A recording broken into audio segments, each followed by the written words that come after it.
Lion Boy, Chapter 13. The mangy cat sprang onto the arm of the beautiful figurehead, stalked straight down the deck, not caring who saw him, twitching his nose and following the smell of the lions. When he reached the lion cabin, he laid down in the shade and he waited for Charlie. When Charlie saw the mangled piece of paper between his teeth, his heart leapt. The cat opened one eye and then opened his mouth hugely. His breath was horrible. Charlie delicately took the piece of paper, unskewering it from the sharp little cat tooth. He stared at the cat and then quietly slipped behind the lion cabin. He unfolded the paper and he read it. Dear Charles, I'm sorry to hear that you were out sailing all the time instead of being in class. You know that too much sea air is really bad for you. Daddy and I are enjoying our boat trip, although it's still a bit of a mystery tour. The food's good and there's a lovely marmalade cat who is really friendly. I hope this gets through to you. We'll let you know where we'll be staying when we get there. Please also tell me which field trips Brother Jerome is planning for you. I love you so much and I miss you. Be a good little boy, I know you will. Your ever-loving Mummy. His eyes filled with tears and his heart filled with joy. They were alive. They were okay. They were being fed. They had a clever cat who was looking out for them. They got his message. They understood his code. They knew that he was looking for them. They didn't think he should have done it, but they accepted him. They were going to keep in touch with him. Charlie stood up, his face almost breaking with the strength of his smile. His face was all screwed up with joy. His eyes were like diamonds. There behind the lion cabin, he did a little dance, clenching his fists and jumping from foot to foot with joy, trying not to make any noise, but bursting with happiness. The mangy black cat was gazing at him patiently. Charlie stopped jumping for a moment. Thank you, he said simply. This is the best thing that has ever happened to me. You've done the kindest thing that anyone has ever done for me. Good, said the cat. So do I get a refreshing beverage as a demonstration of your appreciation then, or what? Oh, yeah, cried Charlie, and he took the letter into his pocket and raced to the galley to scrounge some milk, fish and a small piece of cake. Cake was a treat, although he didn't know if the cat would like it. The cat wolfed the cake and a tin of anchovies, and then he looked up. Do you want some more? Asked Charlie. Yeah, said the cat. Charlie fetched him more. And then he said, Can you wait? Can you take a reply? And can you find them in Paris? No, said the cat. Oh, said Charlie's face falling. I just couldn't think what to say. It was like being shown a bicycle on Christmas Day and then being told, oh no, it's not for you. The cat looked up. Well, I could, he said. I wasn't planning, but if it's entirely necessary for your intellectual and your emotional peace of mind, I suppose I could, seeing it's you and them. The cat was, to be honest, thinking about all the restaurants in Paris, all the fish heads and the half-eaten lobster shells and dustbins full of deliciousness. They would be waiting for him in the compost heaps behind all those restaurants. If you insist, he said, and if you twist my fall limb, I don't suppose I've got much choice. His mouth was watering already. Fantastic, said Charlie. Fantastic, because I'll need to know where they are and where they're heading. And if you can take messages between us, then... So have you seen my mum and dad? Nah, said the cat. I got the message off some poncy posh girl at Le Havre, and she got it off some marmalade. Charlie smiled. That would be the one they mentioned. It seemed to bring his parents closer. This cat knew a cat who knew a cat who'd been with his parents. But yeah, I'm acquainted with the history of who they are, and yeah, you've been their appendage. Yeah, of course I am, the cat said. Charlie jerked his head up. He was about to say, so who are they then? When he remembered how he scared off the French riverboat cat, who had become worried that he might not be himself. Take it easy, Charlie, he told himself. I was wondering, he said casually, why they seem to be so famous here. Of course at home everyone knows them, but I didn't realise cats in France would know them too. Well, because what they've done for all cats, said the cat, dropping his slightly sneery and half-jokey tone, and suddenly sounding quite serious. Charlie was genuinely surprised, because this cat was so mangy and bald-bottomed, and had so far shown no manners at all to speak of. They're not proud. They're not saying this kind of cat's better than any other kind. Ever since the Algenies started operating, your parents have been on their side and all. What they've done, their work has been the best thing any humans has ever done for us. Obviously they're not succeeded yet, but they're professional enterprises. Well, they could be the saving of us, all of us. We don't want humans to hate us. Your parents are single-handedly, mono-digitally saving the whole relationship between cats and humans. And between cats and Algenies, if it goes right. Of course, cats all of the world know about them, and they honour them. Plus, there's you, of course. Charlie felt dumbstruck. Work to save a cat-human relationship? You, of course. This was a mystery, and there was no doubt about it. How to find out more without giving away that he knew so little. Ah, yes, he said, trying to sound intelligent and well-informed. There's been very few humans capable or willing to talk, cat, and I'm very honoured to meet you, said the black cat in quite a humble way. Very honoured to be of service. Any cat would be. Even, I know a lot of cats hates them, but it's not their fault, is it? He looked a little embarrassed. He seemed to be waiting for some kind of reaction from Charlie, and a little as if he wasn't sure what the reaction would be, or indeed if he really wanted a reaction at all. In fact, he looked as if he now realised, of course, it would be a bad reaction, so he was off down the pub and forget he ever asked. All this in about 5 seconds. No, said Charlie, hoping this was the answer that the cat wanted. His mind started racing. They're not all bad, the cat continued. I know some who's gone off specially to live wild in the country, so as not to do any harm. Some of them are miserable about what they've to do, and about what that's been done to them. Just miserable. He spoke with passion, and then he seemed to notice that Charlie was having trouble following. He sighed. Anyway, look, you better appraise your reply, so I can get on my bicyclette. Charlie liked the way he talked. Give me a few minutes, he said, and he went into the rope locker. He thought very hard about what to say to his parents.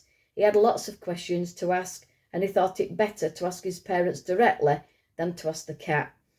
But he couldn't ask directly. He had to ask in their special code. Darling Mummy and Daddy, it was really good to get your letter. Everything's going okay for me, and Brother Jerome is going to take me to Paris, which I think is where you're going too. He stopped to think. He didn't want to say Paris in case anyone read the letter and would learn that he was coming after them. So how could he put it? He thought hard. Of course, there was a girl on the block called Paris. Her sister was called Rita, and he started again. Brother Jerome is taking me to visit Rita's sister, and I know that you were expected there too. If you get there first, try not to leave too soon, as I hope to see you there. How to ask about the Algenies? He strongly felt that his mum and dad would know where they were, but who else knew, and how risky would it be to ask about them? And, come to think of it, how could his parents explain in a code in their reply? Perhaps he should ask the cat after all, or not, because he thought of something. I'm doing a project on pet cats. I wish I could ask you about it. Please tell me all you can in your reply. He couldn't think of anything better. He hoped that they'd get it. Was there anything else he needed to tell them? Could he risk saying anything about the circus, in case they could escape and come to him? No, he didn't want the baddies, whoever they were, seeing circus and mention it to Rafi. He might put it together with the roaring down the telephone, and the lions would be leaving anyway. He finished off. Yes, I'm being a very good little boy, like you said, and I hope to see you very soon. I'll bring some friends, bigger kids, to Rita's sisters. Lots and lots of love from Charles. He folded it tiny, went outside the back of the lion cabin, and took the note into the black cat's collar. A lot easier than carrying it in my gob, said the black cat gratefully. What's your name? Asked Charlie. Sergey, said the cat. Why? Asked Charlie. He didn't mean to be rude, The name just didn't seem quite... This cat looked like he should be called maybe Bandit or maybe Elias. Yeah, right, I'm off now, said Sergey. Charlie said, Sergey, who else who's human speaks cat? Nobody at the moment, just you. Oh, Van Amberg, he did, the lion trainer, and King Solomon, obviously. St. Francis, the patron saint of animals, and St. Jerome, who extricated the thorn out of some lion's paw centuries ago. No one understood how he could do it, and that's one reason that he got sainted. You could be a saint, maybe, Charlie. And Hugh Lofting, who wrote those books, you know, Dr. Dolittle, Daniel, of course, in the Bible, in the lion's den. Some others who just thought they were off their noddles. Now everyone knows not to do with that. You're one of a rare and an honoured tradition, you know. There's not a lot like you. Charlie was touched by this mangy cat's goodwill. So when Macomo used cat words to the lions, he probably got them from Van Amberg. More likely off Daniel or off the gladiators, said Sergey. Ask the lions. Lions are big on history. Thanks, Sergey, said Charlie, and come back soon. Sergey flicked his ear and he was gone, off on the road to Paris, to ask all the Parisian cats where the famous English couple, the black man and the white woman, whose son was that boy, were being kept prisoner. I don't think Rafi knows where I am, Charlie thought on his way to lunch. If he did, he'd be here by now, because he's got a car. He didn't think that even Rafi wouldn't know where he was. He might, at any moment, find out. Charlie ate his lunch with Julius and Hans. Julius, he said, what's an allogyny? I don't know, said Julius. Not a phrase he used very often. He looked a bit surprised. But what is it? I don't know either, said Charlie, and then noticing that Julius was about to ask where Charlie had heard the word and so on, he decided to quickly change the subject. Tell me about the famous circus people in Paris, he said. Are there any? Are there any? Exclaimed Julius. There's bucket loads. All the best circus people live in Paris. They've got the best halls, apart from in the Empire homelands, of course. And there's a Cirque Fernando on Boulevard. And there's a Cirque Diver on Boulevard de Fille. That's really good. 12 sides. And Corinthian columns at each corner. And equestrian statues by the entrance, and oil lamps. And a frieze of horses, and a couple are on top of a winged figure. There's Franconi's Olympic. It occurred to Charlie that if he had been going to stay any longer on the Cirque, he'd have to get the dictionary when he was talking to Julius. Sergey used long words as well. Bicyclette, appendage. But Charlie had the feeling that he'd just use them for fun. Julius was pretty serious. He really wanted to talk to Julius about the lion escape. He just knew that Julius would be full of useless knowledge and good ideas, but he couldn't tell them. It wasn't safe and it wasn't fair on Julius, because just by knowing, he would have to betray either his new friend or his circus. Charlie would just have to get to know Julius to answer his questions without arousing any suspicion about why he was asking them. It did make him feel a little bit uncomfortable, but he had no choice. Wow, said Charlie, sounding impressed, which was easy because he was impressed. Tell me about the people. He was just keeping the conversation going while he worked out how to drop in the questions that he really needed the answers to. Well, there's some fabulous crowns. There's Popoff, there's Charlie, there's Pimpo, there's Coco, there's the brothers, there's Scaramouche. Van Amberg was here with his lions before he died, but you know about him, of course. And John Cooper. He more or less invented the axe. Vanberg, he was fantastic, but Drivesback just thought it was all too gentle. The audience would like some more whip cracking and some more fighty stuff. But Como hates Drivesback. Did you know? No. Why? Because of Mabel Stark, continued Julius. Who? You know, Mabel Stark. You must know. Everyone knows about her. You really don't know anything, do you, Charlie? She is his fantastic tiger trainer. She's amazing. She does all the things the men do and more. She really loves her tigers, and all the trainers say it's about love.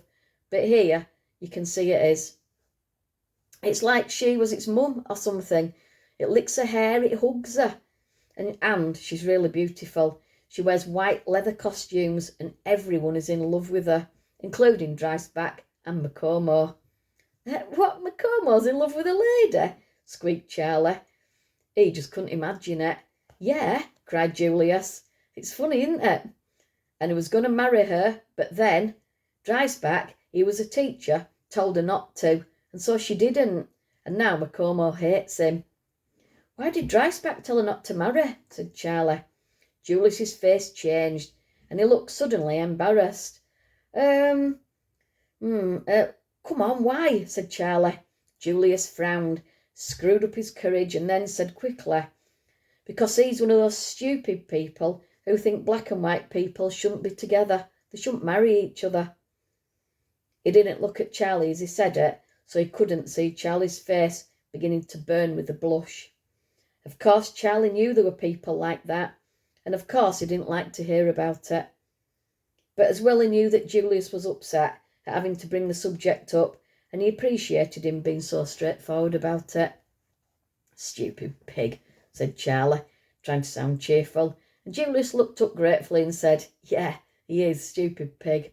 So we hate him. Charlie smiled at Julius, and Hans, who stood nervously on the sidelines of this bit of the conversation, said quietly, yeah, I hate him too. There was a small pause, and then Charlie said, so where's Mabel now? Oh, she's in Paris, said Julius, glad to change the subject. That's why everyone is so nervous about the show. All the top Parisian circus people will come, or they won't come, and they'll like it, or they won't like it, so everybody's feeling in a bit of a tiz. Do you think Mabel will come? Asked Charlie. Yeah, bound to. And she'll bring Louis Roth. That's her boyfriend. He's a lion trainer. He's Hungarian, and he wears boots that almost come up to his bottom. Charlie was thinking furiously. A brilliant idea had dropped into his lap like a ripe fruit from a tree. Mabel must lose her boyfriend in boots and invite Macomo to dinner after the show. Then he would be out of the way for the lions to escape. So how to get a woman that he didn't know to invite a man who she hadn't seen? How long ago was the Mabel and Macomo thing? He asked. A year or two, I suppose, said Julius. Macomo still looks thunderous if her name is even mentioned. But he still loves her, right? Oh, yeah. So why would he look thunderous? Wouldn't he be pleased to see her? I don't know. I suppose he thinks that she doesn't like him anymore. Charlie knew from listening when his mum and her friends were discussing grown-ups' love lives that there was no logic when it comes to grown-ups being in love. But he was pretty sure that if Macomo were to get a message from Mabel saying I miss you and I want to see you, that he would go along. How could he get such a message? Charlie was halfway through his sticky toffee pudding when he had the most brilliant of ideas. Mabel didn't have to send the message. As long as the message had Mabel's name on it, it didn't matter who actually sent it. And then he almost laughed. He was pleased with his brilliance. Mabel could receive a message from Macomo too, only it wouldn't be from Macomo. And each of them would think the other had invited them. Each would be flattered and curious and go along, and it would be ages before they realised that they'd both been tricked. By that time, Charlie and the lions would be off rescuing his mum and dad. Charlie actually started to giggle. What is it? Said Hans, with a bit of sticky toffee pudding sauce running down his chin. Oh, I'm just really happy, said Charlie. Really? Said Julius. What about your parents? I can't be sad all the time, said Charlie. You get tired of it. Julius looked at him consideringly, and Charlie wondered if he suspected something. But how could he? What's the swankiest restaurant in Paris then? Charlie asked. Oh, it's full of them. Full of swanky restaurants. One of his dad's favourite is Chez Billy, but he can't afford to go there. It's really expensive, and you always have to book. Thinking about it, Charlie realised he was going to have to work fast. Get their phone numbers and text them. Then there'd be no problems with either of them saying, but that's not his or her handwriting. Then he'd have to ring the restaurant and book a table. What time does the show end? How long would it take them to get from the ship? It's good if it's not too close, because that would give him and the lions more time. Charlie felt like a criminal, making sure all the details were right and that he would not be suspected. Is it near where we dock? Charlie asked innocently. Why?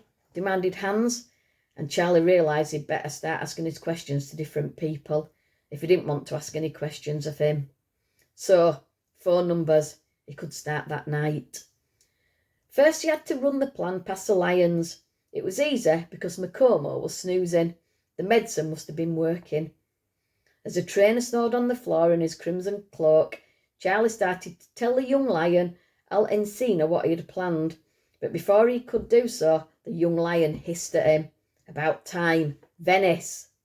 Hey, what do you mean, Venice? Asked Charlie. A nasty-looking black cat turned up and said he was sorry he couldn't stay.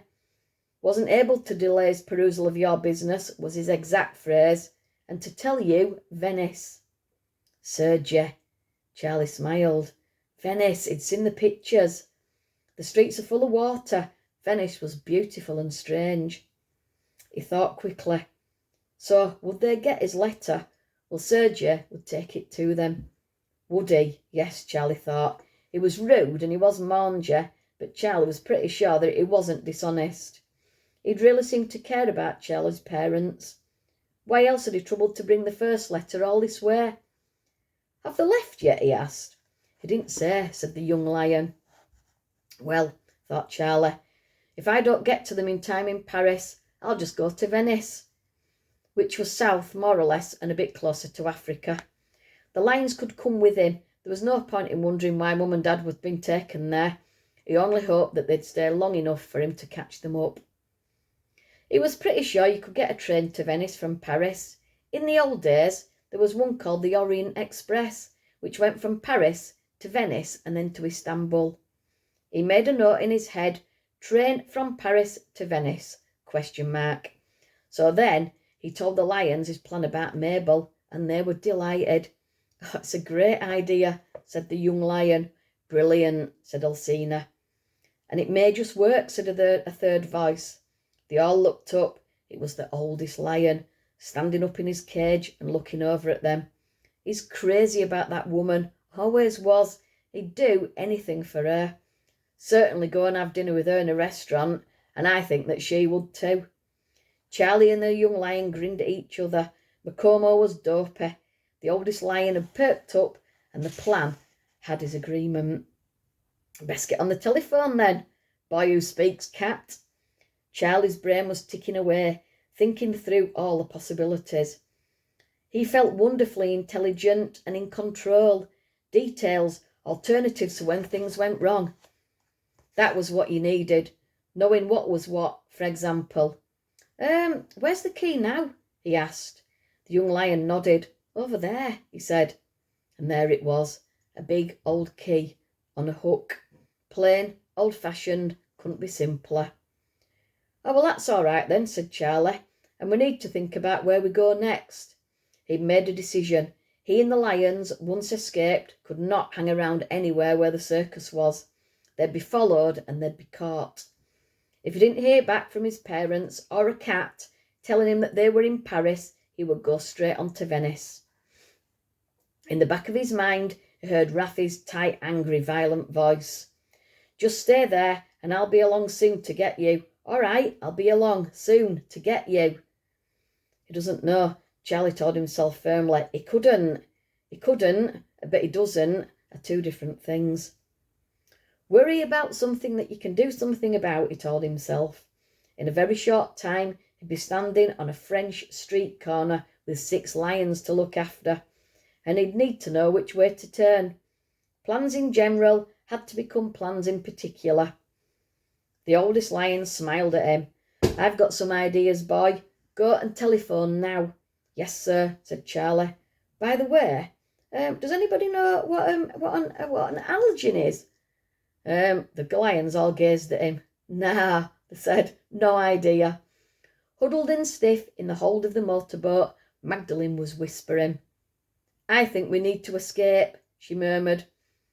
Fair enough, in a submarine we couldn't do anything, but next time we're transferred, we just knock them down and we run. We can't carry on like this. Well, maybe you can, but I can't. Charlie's out there somewhere and he needs us.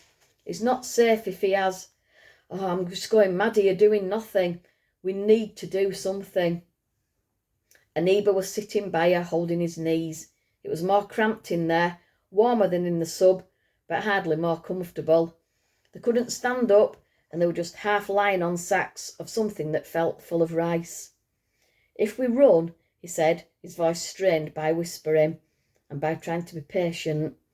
They seemed to have had this conversation many times before. He continued, if we run, assuming we get away, how are we going to find who's hired these fools to kidnap us? How will we find out what they want? We couldn't go home. They'd just come back for us again. Or for Charlie. We wouldn't be safe, and we have to stay. We have to find out what it's all about. Let's assume that it's all about the asthma cure. Do we assume that? Yeah, said Magdalene in a small voice. Right, so who wants it and who wants us? Or who's scared of us? Or who thinks that we're so important, said Magdalene. I know, love, but she was thinking about Charlie. I know, said a neighbour, but he'll be no safer than us until this thing is sorted out. And that's what we're going to do. We're going to get there, whatever it is. We're going to identify our enemy, deal with it, and sort it out. Sort it out, Magdalene sighed. Yes, if only. Suddenly, the boat jolted. Boxes fell onto their heads. Ouch, cried Magdalene, as a packing case full of sardines fell against her. Shut up in there, came a voice from outside. It was Winner's voice. The boat was docking. Charlie was extremely relieved to hear that the oldest lion had some ideas, because he hadn't. However, he did know what to do when short of ideas.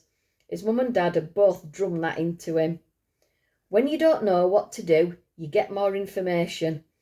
So after the lion's afternoon rehearsal and practice, and setting up and putting away the ring, and after having a discussion with Macomo about the final details of their performance, Charlie went to see Signor Lucida to find out exactly what would happen once they were in Paris. He found him lying in front of the floor of his cabin, with the youngest of his children walking along his backbone. Gosh, cried Charlie, is this part of your act? To use your dad's spine as a lower wire? No, groaned the acrobat. I wish it was, but it's not. It's for the pain in my back. Carrying so many of my family makes me hurt. And if I'm to hold the tuckle for 20 seconds in Paris, then I've got to be strong and not hurting. We're practising too much and I do hurt, and that's all. What's a tuckle? Asked Charlie. It's the most difficult human pyramid. Everybody stands on Daddy's legs, four people plus on Daddy's shoulders, plus on Daddy's head, my bambino here. On Daddy's head too, the pride of his family name, because if I don't hold it for 20 seconds, at least all Paris will laugh at the name of Lucida. Gosh, said Charlie again, standing upright with 10 people on you. That must be so hard. So tell me, what happens when we get to Paris? Charlie asked. Well, tomorrow morning we're going to the Canal Saint-Denis. We should get our shopping place near the Bastille a few hours later, said Siggy, between grunts of pleasure as his little boy's heels dug along his spine. It's convenient. The canal joins onto the river. We dock, we parade, we get everything ready, and then the next day everybody comes, we perform, we all go out, and we get drunk to celebrate. We stay 3 weeks, and then we are back to normal, following the canals down the Mediterranean Sea, performing all the way. Then we perform along the Italian coast, along all the holiday towns and the fishing towns, down to Rome, to Naples, and then over to North Africa. We stay there all winter, then up the Spanish coast, back to Marseille, and who knows where. Maybe back around Britain again, or maybe to the Caribbean, or maybe to the Empire homelands. We can go anywhere on this boat, anywhere Major Tib wants to take us. Listening to this list of places, Charlie wished and wished that his parents were safely at home. where parents ought to be.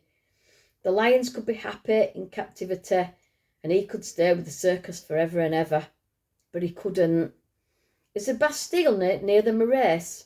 asked Charlie. "Yeah, it's really close," said Siggy. "It's close to everywhere.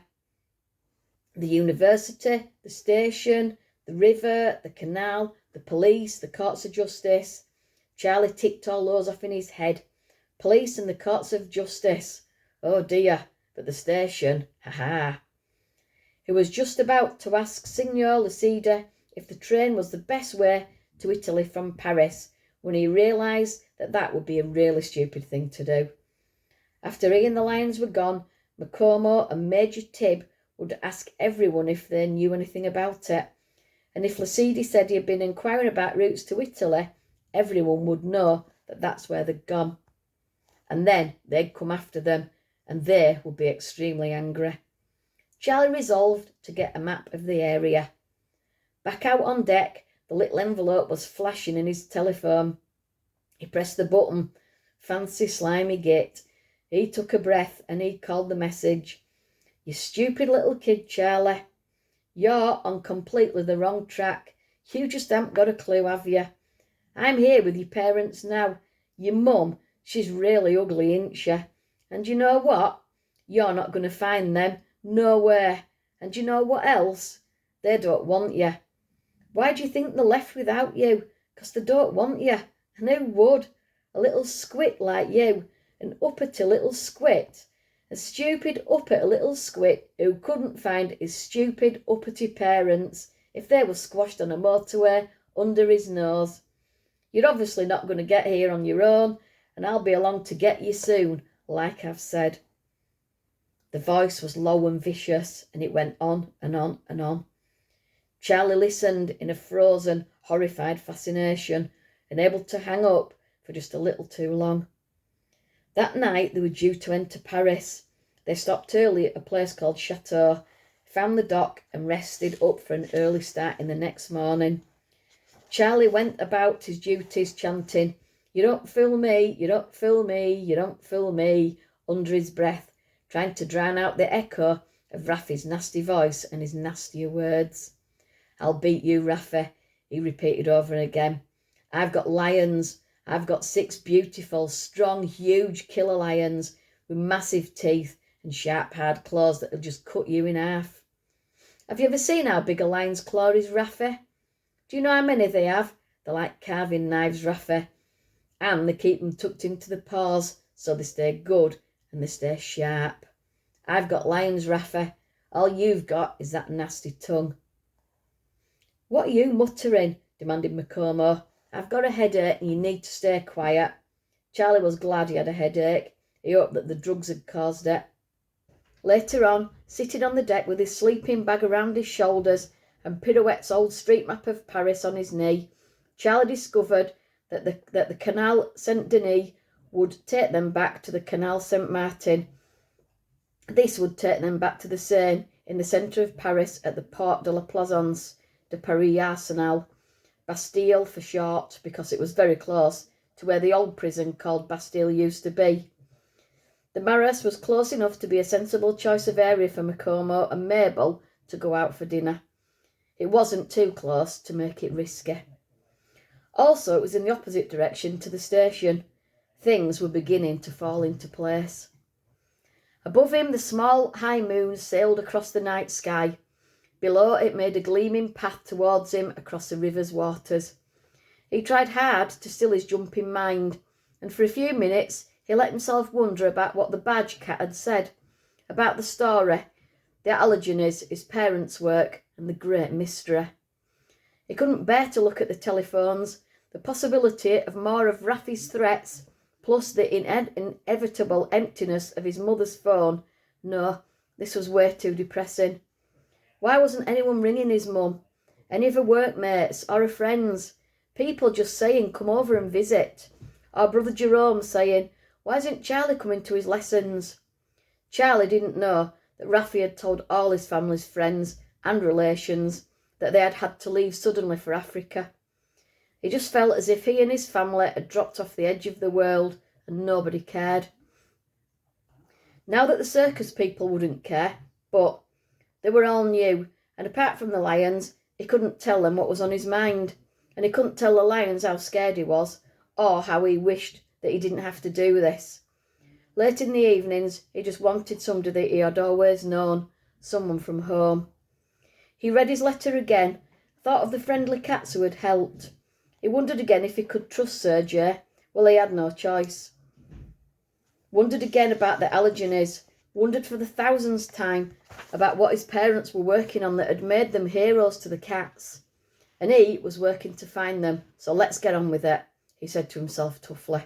Before the moon started to look too sad and the night grew too lonely, just get on with it. So he began to track down the phone numbers he needed, and very complicated it was too. And then the number of the restaurant was constantly engaged. Charlie really hoped he wouldn't have to find another excuse to ask Julius about swanky restaurants. It's such an unlikely thing for someone like Charlie to need to know about. By the time he went to bed, he'd sent 2 text messages. He'd booked the restaurant table and found out that trains to Venice went from the Gare to Austerlitz. This was the station right across the river from the Bastille, and they found out that the train left at midnight. Here are the message which he sent. Mabel, such a long time. Please come to show on Friday and afterwards to Shea Billy. I'll meet you there. Macomo. To Macomo, it said. Macomo. Such a long time.